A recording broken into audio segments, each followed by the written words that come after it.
Alors que le monde se passionne pour le pétrole et le gaz, une fine bande de terre le long de la côte pacifique de l'Amérique du Sud contrôle les matériaux qui décideront du prochain siècle.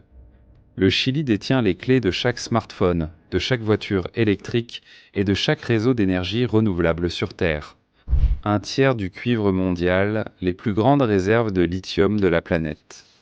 Et la Chine comme l'Amérique se battent pour le contrôle. Coincé entre la cordillère des Andes et l'océan, cela en a fait le premier producteur mondial de cuivre, avec d'immenses gisements miniers enfouis sous ces montagnes. Si l'on coupe l'approvisionnement en cuivre du Chili, le réseau électrique mondial s'effondre. Un tiers de chaque fil et réseau électrique, ainsi que de chaque système d'énergie renouvelable dans le monde, provient des mines chiliennes. Votre smartphone, cuivre chilien. Les éoliennes qui alimentent un Maine l'Europe, cuivre chilien. Le réseau électrique qui maintient les lumières allumées à Pékin, cuivre chilien. Et la Chine le sait. Pékin importe 70% des exportations de cuivre du Chili. C'est près de 2 millions de tonnes par an qui passent des mines aux usines chinoises. Lorsque les prix du cuivre grimpent, c'est tout le secteur manufacturier chinois qui en ressent les effets. Quand les mineurs chiliens se mettent en grève, les chaînes de production à Shenzhen s'arrêteront. Mais le cuivre, c'est la guerre d'hier. La bataille d'aujourd'hui porte sur le métal qui alimentera le monde de demain. Chaque voiture électrique a besoin de 10 kg de lithium. Tesla, à elle seule, a besoin de 200 000 tonnes par an. Sans le lithium extrait au Chili, la révolution de l'énergie verte s'arrête net. Bienvenue dans le désert d'Atacama, l'endroit le plus aride de la planète et qui abrite 60% des réserves mondiales de lithium. Ces étendues blanches de sel ne sont pas seulement jolies, ce sont les champs pétrolifères du XXIe siècle.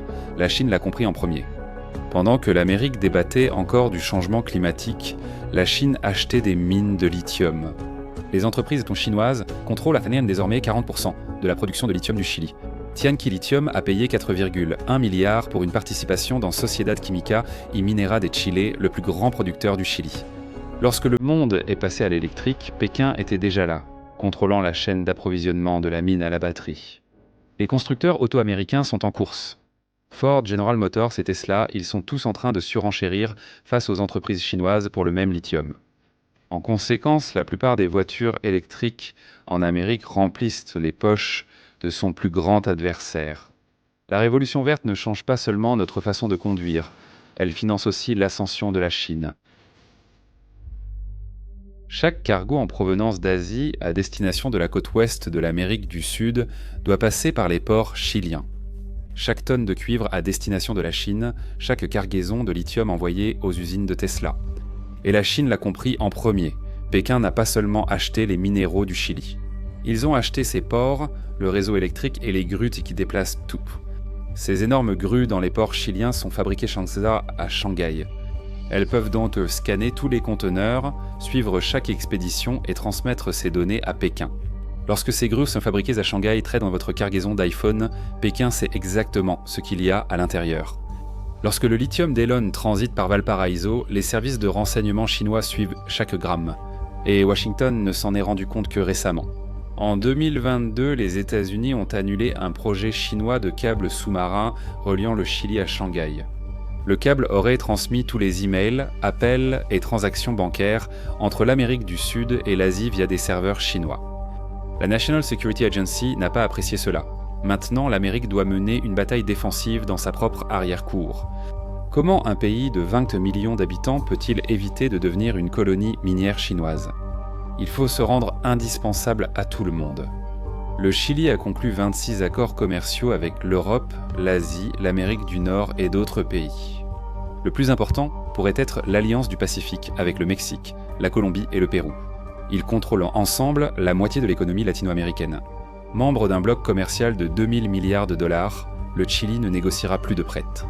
Lorsque la Chine impose des contrats de lithium injustes, le Chili choisit de vendre au Japon. Quand l'Amérique pousse pour des accords exclusifs, le Chili met en avant ses contrats européens. En 2019, des entreprises chinoises ont voulu conquérir le marché du lithium chilien. Quelle a été la réaction du Chili ? En ouvrant les appels d'offres aux entreprises américaines, européennes et australiennes, le prix a aussitôt bondi de 40%. La stratégie fonctionne parce que le Chili ne se contente pas de creuser des trous dans le sol. Ils raffinent leur lithium, traitent leur cuivre et exportent des produits finis au lieu de matières premières. Cela permet au Chili de capter 3 à 4 fois plus de valeur par livre de lithium que ses voisins, la Bolivie ou l'Argentine. Cela reflète également les investissements que l'Indonésie a réalisés dans ses installations de traitement et son ascension dans la chaîne de valeur. Vous pouvez regarder la vidéo que nous avons réalisée à leur sujet après avoir terminé cette vidéo. Tandis que la Chine et les États-Unis s'affrontèrent en mer de Chine méridionale, le Chili contrôlait discrètement l'accès à tout un continent. L'Antarctique, 7 millions de miles carrés de glace, de minéraux et de territoires stratégiques pouvant redéfinir la puissance mondiale.